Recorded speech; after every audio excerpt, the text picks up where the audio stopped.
Happy homebrew weekend. I'm tired. I have children. They're exhausting. Clear this. Wednesday. It's a homebrew Wednesday. Wednesday, the 2nd of October, 6:57 p.m. Keys are up and running. I don't know if you heard that, it just clicked in. So one thing I'm going to do on these videos is go through all the settings of the STC 1000. I'm setting this thing at 2 degrees Celsius. I don't know if you can read that, but it says 1.1 degree. And the reason it kicked on at 1 degree is because I had it at a 0.5 degree Celsius tolerance. And that was just basically holding the compressor on. So I put it out to 1 degree. So it can get as cold as 1 degree. Oh, they must have, turned it off when I got to 1 degree Celsius. So it'll get as cold as 1 degree Celsius and as warm as 3 degrees Celsius. But we'll kind of, anyway, that's that. That doesn't matter. I'm turning this shed into almost a brewery. We're getting there. I've got the Keyser ready to go. It's cooling, it's holding temperature. I'm happy with it. I can now start moving kegs into here, but not yet. Because what we're going to do today is sanitize these taps. And I'm going to turn the current serving fridge, which is over here, back into the fermentation fridge, which is what it's supposed to be. ESB, gone. I drank that entire 5-litre keg in 2 days, and that sounds disgusting because it is. It was just so delicious. Gone. I've been trying to be really sparing with this IPA, but it's running out too. Like I've got not a lot left. So I've made another ESB, a partial mash or partial mix or whatever you call it. It's got LME, liquid malt extract, dry malt extract, dextrose, hops, and grain, but like not grain to extract sugar, just grain for color and flavor. And that's kind of sitting there fermenting. I'm going to check that today because it's been sitting and fermenting for a few days, maybe 5 days, 6 days. I'm not quite sure. But tomorrow, Thursday, the 3rd of October, is going to be the first warmish day in a very long time. So this has been sitting at between 18 and 20 degrees Celsius for the entire ferment so far. It's been doing really well. It's been bubbling, gurgling, having a good time. But tomorrow it's going to be 27 degrees. And I was thinking I could kind of treat tomorrow as a diac rest, but I probably don't want to go that high. So I just need to get that checked. I'll do it. So we'll do a sample of that today too. And we'll then put it in the fridge. See how far it is. See if I need to do a diac cleanup. See if I can just cold crash it and put it into a keg. But first we need to make some sanitizer for these taps. And have a beer so I can enjoy my children instead of hiding from them in a dimly lit garage. So we got 5 litres of water. I need to get my Star San or equivalent, Star San equivalent. Now this is Stella San sanitizer, the same thing. 1.5 mil per litre. So we need to go to 7.5-ish.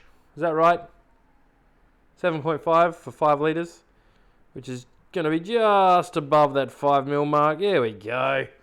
In between the 5 and the 10. Would you look at that?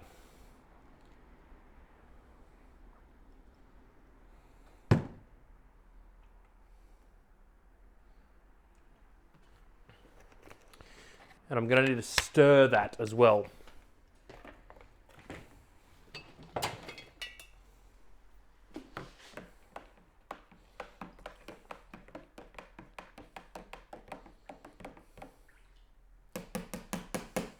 Now that's done, I'm gonna basically,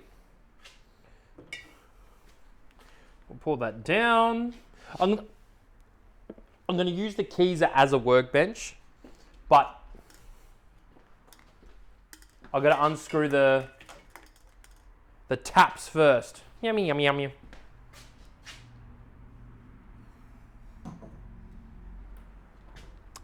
The other thing I can do is take this tape off. Of course, it's going to be a horrendous thing to rip off.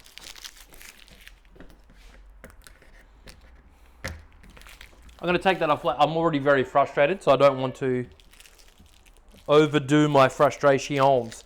So, let me do it. Let me just composure. I'm going to probably need some tools because these things have been, there's been no they haven't been doing anything. They haven't been sitting on liquid. I literally cleaned and sanitized these and put these on here, but that was 3 years ago, you know. Or thereabout. Oh man, that's on tight. I need some tools. All right, it's not the right one, but it'll do.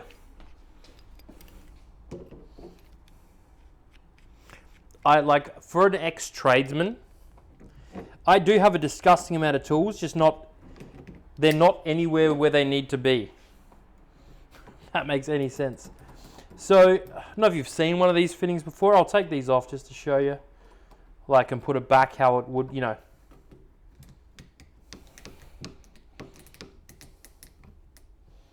Come on.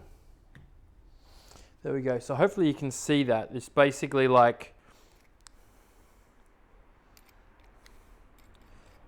we go. So you'd have this, the tap side has this flange here. Then they've got a nylon washer, a rubber washer, and a lock nut. And that's just your medium in between. So it's just now pulling all this stuff apart. And I'm not going to do it all down like this. Let me do that. Let me just get you all off. So I can then, do it all up here.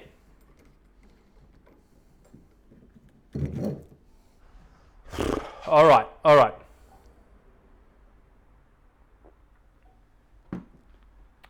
Star sand solution. I'm going to pull this all the way apart too, take everything off. There we go. We've got the 4 taps that I'm going to use. Take all the flanges off.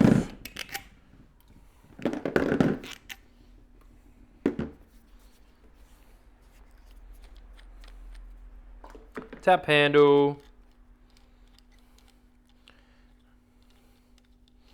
Tap head. And this is where I guess it doesn't hurt being a tradesman or, whatever, an ex-tradie. Because I don't really, and maybe a lot of people aren't worried, but pulling something apart completely, not a problem. Let's rip it to pieces and see if we can put it back together again. And, 9 times out of 10, it's really, it's not that big of a deal to get back together. And if it is, we have YouTube.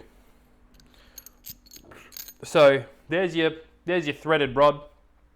You have this nut that goes here, and it's got these holes in it.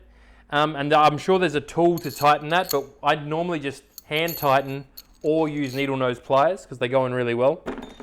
So there's that component there. So what do we say? The lock nut, the threaded rod. Then you've got the spring that's and that is for your tap, so that when you open, it's supposed to kind of spring back, Then you've got your tap handle, the head of the tap,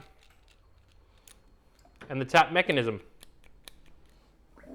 So when we clean these, or sanitize them, I guess, you kind of want to, I think it's 3 minutes or something in sanitizer. And you kind of want to open and close the tap a little bit too. The story is you can't sanitize unclean equipment. Now this was dusty. I've wiped it all off. This is just, I'm going to sanitize and clean here, and then when I reassemble, before I put any beer through these, I'm going to use about 5 liters of sanitizer, put it in a keg, and run, a liter through each of the taps and their beer lines. And, when I do the beer line, I'll do another video on that, because I worked out that because I serve at 10 PSI, there was a calculation I did. I had it on some notes or on a video or something I did a little while ago. I need roughly 7 foot of beer line, which is about 2.2 meters for each keg. So I'll have the beer line kind of on the keg, wrap it around into the tap and out. So there'll always be that, so it serves at the correct pressure with the correct carbonation and the correct flow rate.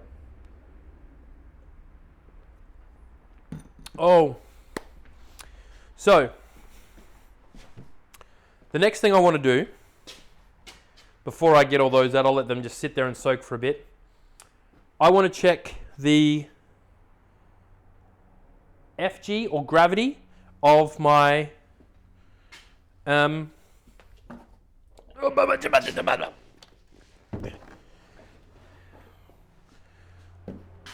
Kit and Kilo, whatever you want to call it, ESB.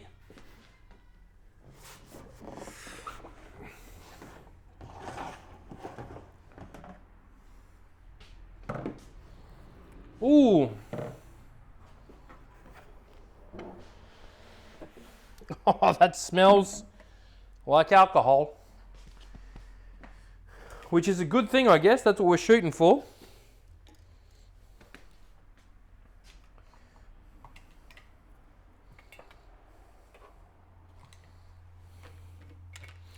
I've got my handy little dandy over here. Auto siphon. I put it up here because I didn't know how I was going to... can I move this back a bit now? Yes. I thought it would be easier to auto siphon down, which it probably will be, but I am not going to do that. Because it's too high, or I'm too short, one of the two. Now, where are you? I had my Star Sand spray bottle. There it is.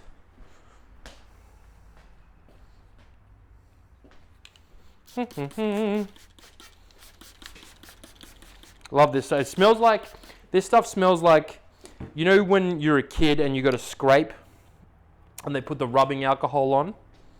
Exactly what it smells like. This probably is, actually. All right. Before we go any further, I'm just putting this lid back on. Gosh.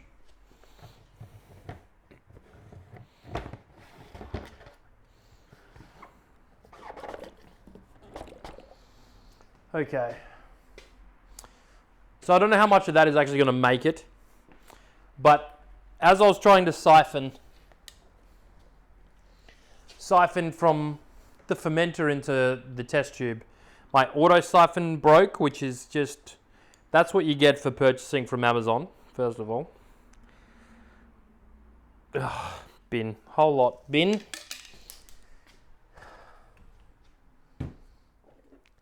When I was trying to resolve that problem, I bumped into my monitor over here, which fell.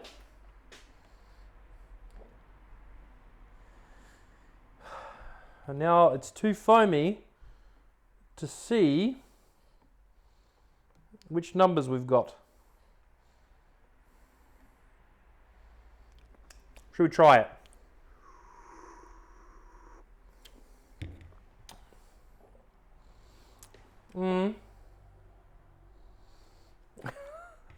I can't be bothered.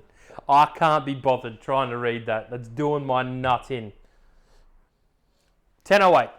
1008 is what I'm going to call it, which I think is it for this beer. So, for the remainder of the day,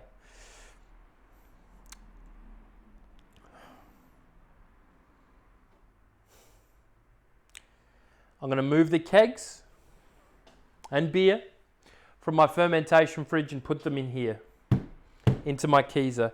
I'm not going to connect the beer lines up. I'm still going to serve them with the gun. You're just going to have to open the lid very temporarily to get your beer. I'm going to put my ESB into my fermentation fridge, and I'm going to cold crash it tonight so we don't risk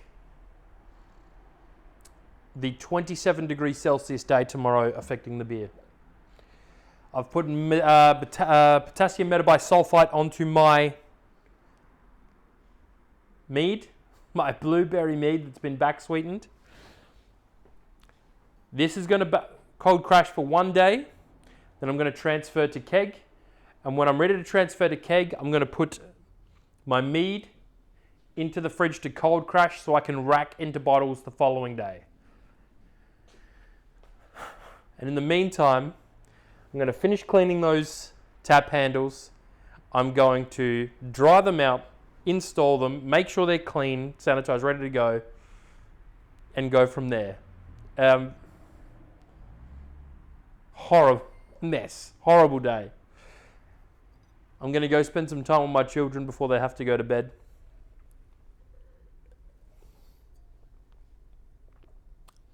Thank you for hanging with me. And I'll see you on the next one. Cheers.